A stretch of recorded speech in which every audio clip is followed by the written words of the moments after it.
আসসালামু আলাইকুম। এসকে কুকে আপনাদের স্বাগতম। আজকে আপনাদের জন্য কিছু ভিন্ন ধরনের রান্না নিয়ে আসছি। আজকে আমার বাবুরা আব্বু মানে আমার হাজব্যান্ড এই মাছগুলো নিয়ে আসছে, খুবই তাজা এবং দেখতে খুবই সুন্দর। এই মাছগুলোর নাম যদি কেউ জেনে থাকেন তাহলে আমাকে প্লিজ কমেন্টসে জানাবেন। তো মাছগুলোর প্রসেসটা আমি কিভাবে নিয়েছি দেখিয়ে দিচ্ছি। এটা একটি সামুদ্রিক মাছ, আপনাদের জন্য সহজ করার জন্য বলে দিলাম। আর ওইটা ট্যাংরা মাছ, ওটা তো সবাই চিনেন, বাট এই মাছটা কে কে চিনেন তারা আমাকে অবশ্যই নক করে জানাবেন।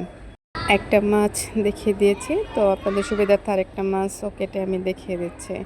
এই মাছের মাথাটা সম্পূর্ণ ফেলে দিতে হয়, তারপর ভিতর থেকে যে পেটে আছে, পেটে বা ময়লা যাই বলেন সেটা ফেলে দিতে হয়।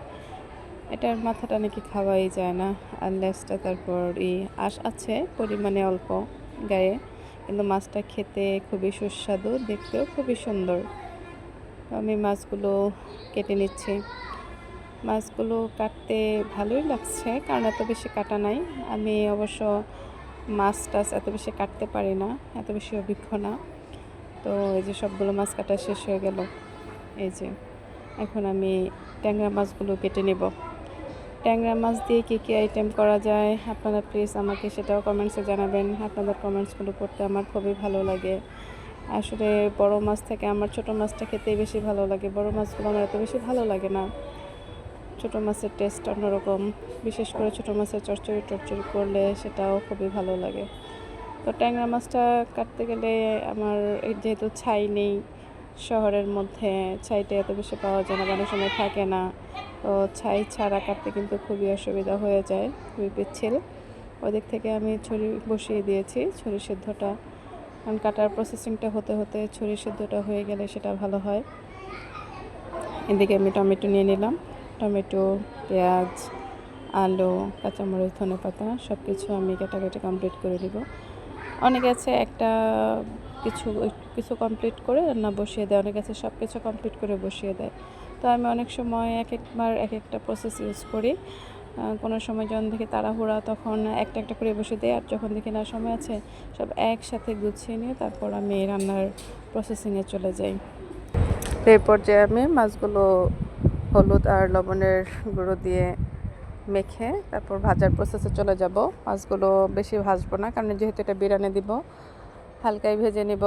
তারপর মাছটা যখন একটু ইয়েলো টাইপ হবে তো সেই সময় আমি মাছটা নামিয়ে ফেলবো। কারণ ভাজা মাছ খেতে গেলে কিন্তু একটু বেশি ভাজা দিলেই ভালো লাগে, কিন্তু বিরিয়ানির মধ্যে দিলে বা তরকারির মধ্যে দিলে কিন্তু অত বেশি ভাজা দিতে হয় না। তো আমার মাছ ভাজা কমপ্লিট হয়ে গেল। তারপর আমি চলে যাব আলুটা ভেজে নেব, কারণ বিরিয়ানির মধ্যে আলু ভাজাটা দিলে সেটার গন্ধটাও কিন্তু খুবই ভালো লাগে, স্মেলটা অনেক ইউনিক আসে। তো আলুটা ভেজে আমি তরকারির প্রসেসিংয়ে চলে যাব। এই পর্যায়ে আমি প্যানে দিয়ে দিলাম গরম তেল, পেঁয়াজ দিয়ে দিব, কাঁচামরিচ একটু ভেজে নেব, এবং পেঁয়াজটা যেন নরম হয়ে যায় তার জন্য দিয়ে দেব লবণ, হলুদের গুঁড়ো, মরিচের গুঁড়ো, ধনের গুঁড়ো, তারপর একটু নাড়াচাড়া করে যেন পুড়ে না যায় সেজন্য আমি দিয়ে দিব একটুখানি পানি, কারণ মশলাটা পুড়ে গেলে কিন্তু তরকারির কালারটা সুন্দর আসবে না বা স্মেলটাও ভালো আসবে না। এই পর্যায়ে আমি দিয়ে দিলাম আদা বাটা, রসুন বাটা এবং পেঁয়াজ বাটা। এই বাটাগুলো দেওয়ার পর আমি মশলাটা আরও একবার ভালোভাবে কষিয়ে নেব। তারপর আমি কেটে রাখা টমেটোগুলো দিয়ে দিচ্ছি। টমেটো দিলে তরকারি কালারটা কিন্তু সুন্দর আসে, যারা যারা টমেটো লাভার আছেন তারা কিন্তু এই জিনিসটা দেখতে পারেন। টমেটো দিলে কিন্তু তরকারির কালারটা খুবই ভালো আসে। তারপর আমি আবার ভালো করে তরকারিটা কষিয়ে নিচ্ছি। এই পর্যায়ে আমি আলুগুলো দিয়ে দিব। আলুগুলো দিয়ে দেওয়ার পর আমি ভালোভাবে আবার একসাথে মিশ্রণ করে নিচ্ছি।